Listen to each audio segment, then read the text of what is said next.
hambog ng Sagpro Crew. Yeah. Stop. Basta na. May sinulat ako tungkol sa'yo, tungkol sa akin, tungkol sa ating dalawa.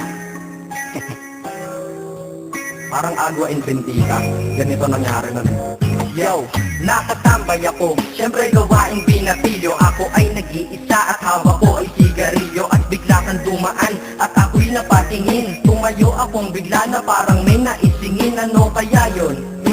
Siguro numero, di ko alam ang gagawin. Bigla akong natuliro, huminga ko ng malalim ang loob nila kasal. Ang nagdadamang kaba sa katawan nilang pasal. Itinanong sa'yo, Miss, teka lang, anong pangalan mo? Sabi mo naman, Bakit tatanong naman sa'yo? sabi ko ulit sa'yo, gusto ko lang malaman. Baka pwede naman ate sa'yo makipagkaibigan. Ang sagot mo sa'kin, Susi lang naman pala eh. Walang problema doon, basta't nandiyan ka lang palagi. Pag ako'y nalulumbay, maaasahan ba kita? ang sagot ko sa iyo, syempre naman, ako pa. Alam mo, hindi mo ba alam? Kasi, ngayon ko pa nang sasabihin. Bakit mo una pa lang kitang nakita? Inablog mo na kagad ang puso ko. Di ka naman snatcher, di ba? Bakit kaya? Ito ba? Ano bang meron sa'yo? Nakakaiba. Hindi ko nakita sa iba.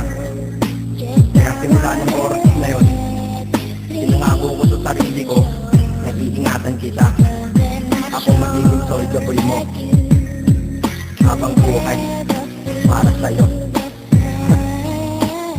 Kaya, simula nun, tayo'y naging matalik na kaibigan. Bantayan, alagaan ka, aking kinahiligan. Pag sa'yo'y may manliligaw, ika'y kukontakin. Tatawagan ka nila at aking kukontrahin. Dadating ng manliligaw ko na may sasakyan. Huwag kang sumama, sige ka, ang puso mo masakyan. Eh ang sabi niya, wala pa siyang nagiging kasintahan. Marami nang naloko yan, o eto ang listahan. Hindi ko masabi ang nasa damdamin, na parang gusto kong ika'y mapasakin. Naaalala ko noon ako ay tinitigan, ako'y nai-inlove ngunit aking pinipigilan. Ano kaya itong nadadama sa iyong mata? Ako'y nadadala, minsan nga gustong sabihin sa iyong mahal kita. Kaso baka sagot ng sakin, Huwag kang ang magkatawa, che. yan ang dahilan kung bakit di ko inaamin sa'yo. Kasi, kaibigan lang ang rango ko dyan sa puso mo. Tingin mo lang sa akin, ganun lang. Pero ako, iba na nararamdaman ko para sa'yo. Hoy, iba na nararamdaman ko para sa'yo. Alala ko tuloy nun, isang araw, nagkita tayo sa tambayan. Sasabihin pa na akong matindi sa'yo.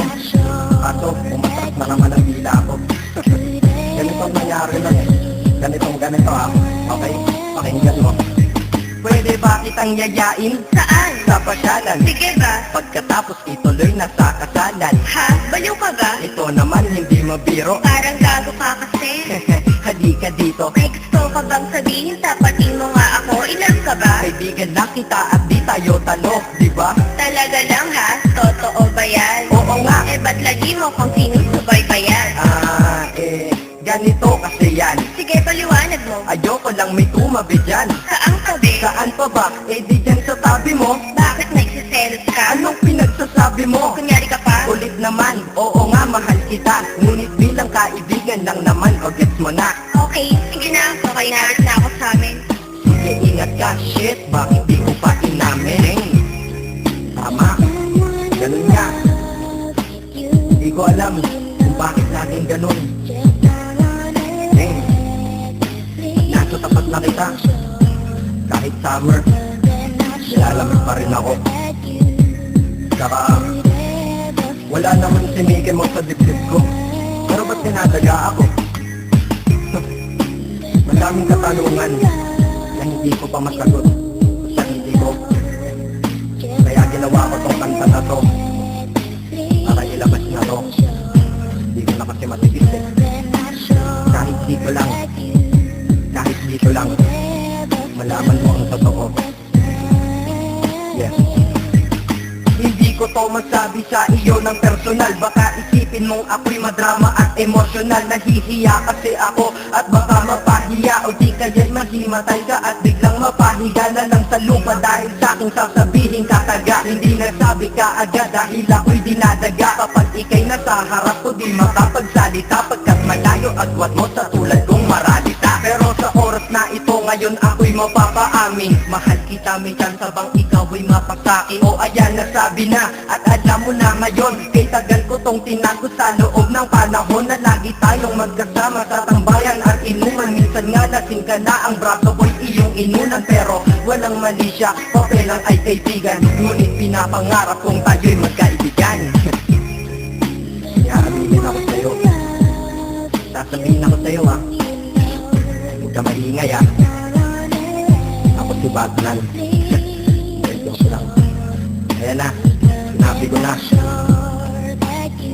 Ngayon ko lang nalabas to, pakanta. Paano, pag nagkita tayo ng personal na naman. Pero sana, sa pagkikita natin, maintindihan mo na ako.